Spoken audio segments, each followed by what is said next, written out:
Hey, welcome to Live and in the Studio. I'm Joe Baptista, and this is a special edition of Live and in the Studio. And we're actually here in the studio space, sort of in the lounge area. And I've got the pleasure of welcoming Chris Hum, Willy Stevenson, and today we're going to be talking about something special, something that's been going on for quite some time, and that's DIFA, and now something new, which is the lending library that you guys have put together and just announced just before Christmas there. So, obviously, for those who don't know, and I think they'd be hard-pressed not to, but let's talk a little bit about DIFA itself. Okay, well, the DIFA organization, obviously, 6 years now, be getting into 7 almost, where we kind of ran festivals and had a party in the field every year to raise money for school kids. Basically, that's how that happened. And that kind of morphed into a nice-sized festival in its day. And we just keep urging that thing on and keep on trucking and trying to keep momentum going with that.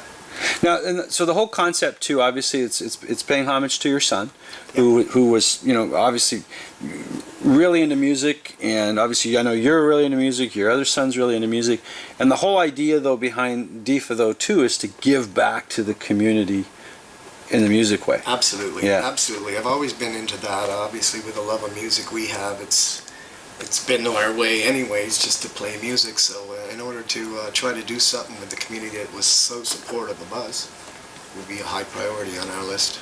So Chris, I know the inspiration for this sharing hub, this sort of musical instrument sharing, there are other hubs sort of in the area, musical instrument sharing libraries. So tell us sort of, how that sort of morphed and how it became what it is now. Well, about 3 years ago, I was in Kingston, and I was sort of canvassing for gigs and met a couple of really nice musicians, and they invited me to a jam called Jan's Jam for Joe. And it's a fundraiser to support what's called the Joe Chitlin Memorial Musical Instrument Lending Library, so Joe's Mill. And it was about 20 years ago that a Kingston musician passed away, and in his honor, his family and friends decided to put together a musical instrument lending library, or a mill. And they've started really small, and they've grown into this fantastic operation that now exists down in the Tet Center on Lake Ontario in Kingston. It's a beautiful facility. They have a lending library with, I think, about 7,000 loans that went out per year. It's amazing. And they're a fantastic operation. They work in schools, they work with seniors, they work with even 20-somethings looking to just get into music, or people who are seasoned veterans that need to borrow an instrument for a show or a studio recording. And they are a fantastic service in Kingston, and they were very kind enough to welcome me in, show me the ropes and how it works, and I started fundraising, got on their board of directors, and kind of gained their trust and made it very clear that I wanted to bring a musical instrument lending library back to my hometown in Brockville. So there we go. So you've announced the launch, and I guess it's obviously this is a long-term plan. So to kick off with the lending library itself, and to try and find a space where you can actually sort of work at it and get the instruments out to the. Now we're short term. Is there sort of a central space where people can get the instruments now? They can. At this point, we have to have a place in order to set up properly to lend it out. So we're in the process of doing that now. Right on.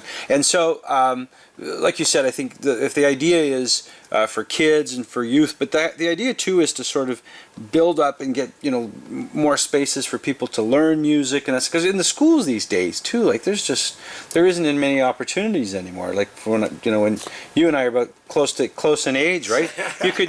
You'd have music class even in elementary school. It just doesn't exist anymore. Yeah, because in my day, we had our school band that toured the other schools, and then I had a band called Shazam. Yeah. When I was 10, and we toured with the school bands, and we got to play rock and roll in all the different schools. It was quite an amazing way to be brought up, but they don't have the funding for that stuff anymore. And I find it now too, I think this will really help, people pick up instruments and try them, because I think what I find now too, it used to be like that. So you'd go to the music room or something, you'd pick up a guitar, or you pick up something, and you'd have a space that you could play, and that doesn't exist anymore. So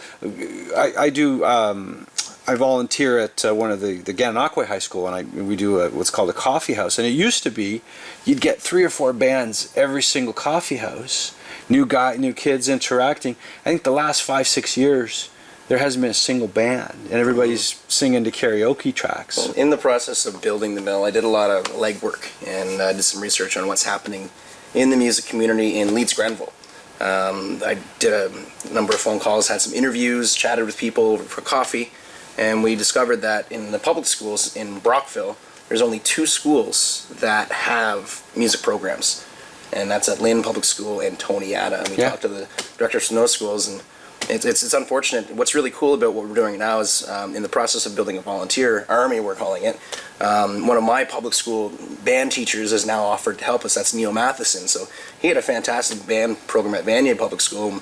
We traveled the entire province, went to Sudbury, got to see Wyerton and Willy as kids, and we had a group of about 30 kids that traveled on a school bus with a brave man taking them all these places. Yeah. And it's something that's missing. All of our movies and our sports and commercials all have music in it, but nobody wants to really engage with it anymore. It's very strange. Well, and it's the reality too these days that even the way music's being made is so different. Like, you look at some of the, whether it's Nashville or some of these places, like there's, 5 people making all the hits, or writing all the songs, and you got to create opportunity. So, are you looking? I think part of this too, you are looking to spread the word so that you can get more people, to get some outreach, whether it's people who might want to donate a facility or, that kind of stuff, right? Everything. Well, basically, it's our motto. Yeah. Let's build this together is what we kind of come up with. Actually, Chris came up with, and I think it's beautiful, but just means communities come together. And it's gonna help everyone, young, old, people with lots of money, people with no money. It's all inclusive, barrier-free, safe learning environment, and it's a lot to do with social, a lot to do with just being able to get out and do stuff that you might not normally be able to do. The desire's there. I mean, the return and support we got, even at the press release, was fantastic. So oh, absolutely. We're trying to build up 2 years worth of, depth in our financial situation to make sure that we're ahead on our finances by 2 years. Yeah. And we're getting very close to that, but we still need more community support. Sponsors are coming on board every single day. We're receiving instruments. People are bringing instruments down to the press release. Matt Boyd, he's a local real estate agent, said, I heard about this, and he brought his guitar down and just gave it to us on the spot. There you go. Right? Nick and Sarah Amo, they gave us a piano that was his grandmother's, and we're like, holy goodness, we think we've hit something here. There's lots of stuff. Yeah, people are really on board with this. People have stuff and it's laying around, and they bought it maybe for their children 10 years ago. Now their children are off in university or maybe into their careers, and now people home, like me, an older fella, I'd have a guitar in my closet. I have a keyboard over here that's, so... collecting dust, maybe, yes, bring it out and say, hey, people can use these. I'm a big fan of music's instruments are made to be played. Yeah, exactly. They need to be played. That's what they're there for. So it's, having the playability is a major deal. As you can tell by MySpace, I'm a bit of a music hoarder too. Yeah.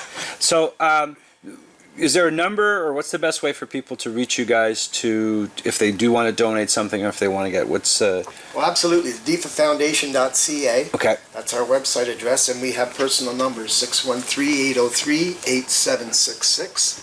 And Chris? Yeah, I'm 613-640-2486. We also have a website. You can check out the DIFA Foundation. Yeah, that's probably your best bet. Yeah, we've got a Facebook organized page. We should probably talk about the guys that are friends with Aaron who have really stepped up to do this. Yes. Harper Cody with Bob FM. Yeah. Luke Sheridan, he is putting together a fantastic website for us. Skylar Cameron, Kelly, Austin, Willy, and myself. Like, we've been working really hard for the past year.